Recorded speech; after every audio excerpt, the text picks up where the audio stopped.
You turn my morning into dancing. You turn my morning into dancing. 'Cause your love changes everything. Your love changes everything. Oh, there's something about your love. Something about your love changes everything in my body. Oh, something about your love. Something about your love changes everything. It changes everything.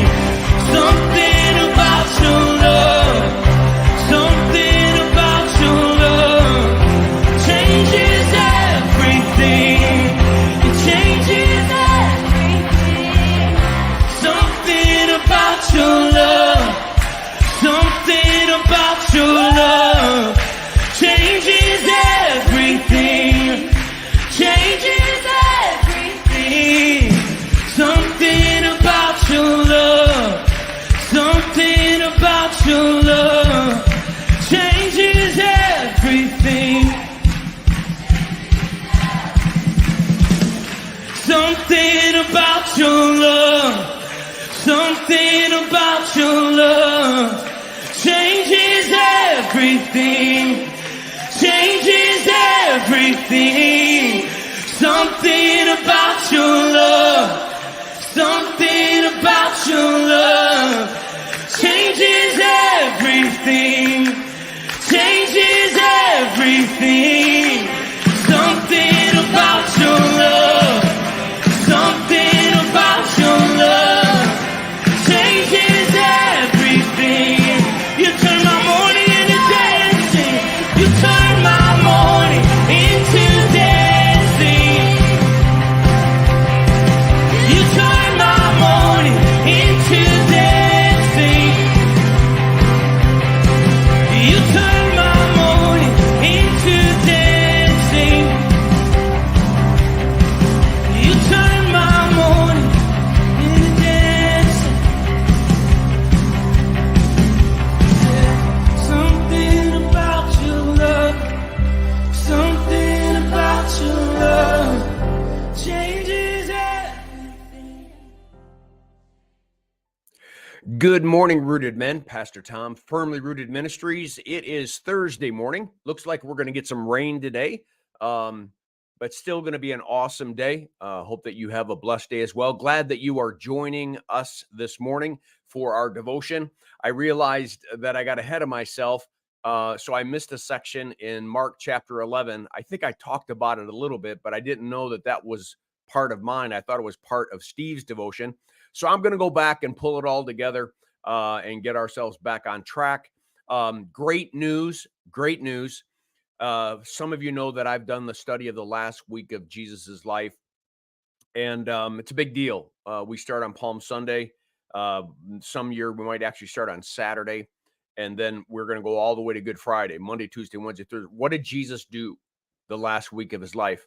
And at any rate, we've been working really hard. Aaron has been working the hardest in getting a study guide, the booklet for it. And we're going to be submitting it to Amazon today and hopefully getting approval. And everyone will be able to download or to buy one of those books from Amazon and be a part of the study dedicated to the last week of Jesus' life. And that way, when we live stream it, it can go out and people can order it from anywhere in the country and I guess anywhere and be a part of the study. So really, really exciting. We'll send out another notice once it is officially approved. But this is an exciting morning. All right, let's see who's on board. I'm out there and all the places, but including X. Good morning, Rooted Men. Ken Gooch, good morning, fellow brothers in arms. Burt Reggiani, good morning, gentlemen. Glenn Saddam, good morning, Rooted Men. Eric Vale, good morning. Brian Vlaming, good morning, men. Chris Connolly, good morning. My cousin, Dave Donnelly, good morning, as well as a bunch of others. We've got over 10 people on X, which is fantastic. Great to have all of you hit a forward on this devotion. If you like it, please follow. All right, so let me pull up the text so that I can straighten myself out and do this right. So what I realized is that Steve ended his on verse 18, right? My house will be called a house of prayer. I'm in 17 for all the nations, but you've made it a den of robbers. And the chief priests and the teachers of the law heard this and began looking for a way to kill him, right? Jesus is healing people, setting people free, preaching the truth, preaching freedom, and they want to kill him because, well, it's not what they believe, right? The religious people want to kill him, not sinners, not people who don't know him, religious people, for they feared him because the whole crowd was amazed at his teachings. The question is, why weren't they amazed at his teachings? Then I was supposed to talk about this section. When evening came, Jesus and his disciples went out to the city. In the morning, as they went along, they saw the fig tree withered from the roots, the fig tree that he cursed 24 hours earlier. Peter remembered and said to Jesus, "Hey, Rabbi, look, the fig tree you cursed is withered. It's like in one day, just boom, it's dead." And Jesus says, "Have faith in God.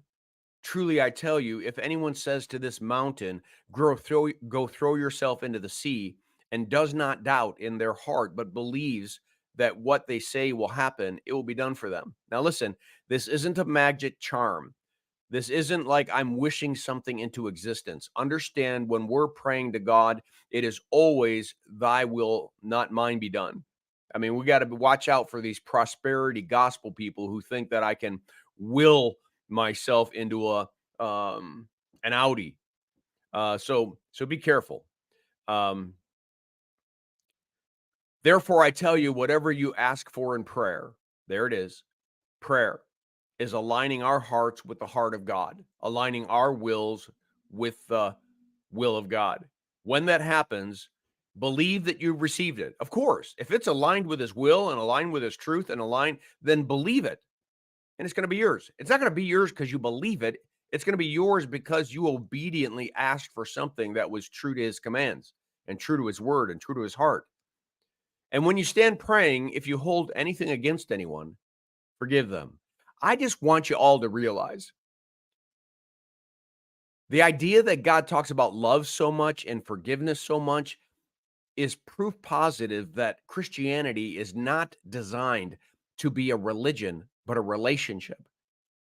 You don't forgive in a religion, but you forgive in a relationship, or else the relationship's going to be destroyed. Hence, God forgives us and we forgive others, just like we pray in the Lord's Prayer. So the whole idea is you're going to do greater things. The question is it true? And the answer is not really greater in the sense that we're going to do things Jesus couldn't do, but we're going to multiply the things that Jesus could do. Jesus could heal one person. Jesus could feed 5,000. Jesus could, he's one person.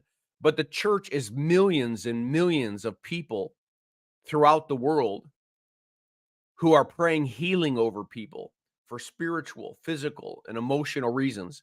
And it's happening. I mean, we've seen here at Firmly Rooted, God move heaven and earth and heal people in all those ways. Healed relationships, healed physical bodies, cancer gone, infirmities gone. We've seen it. Mind, body, and soul, we've seen moving mountains, things that we thought would never get moved. And then that's when we go into what I did yesterday, that they begin to say, what authority are you doing these things? Who gave you this authority? Like, they know that he's doing it. He just took over the temple, for goodness sake, and he comes back the next day and takes it over again.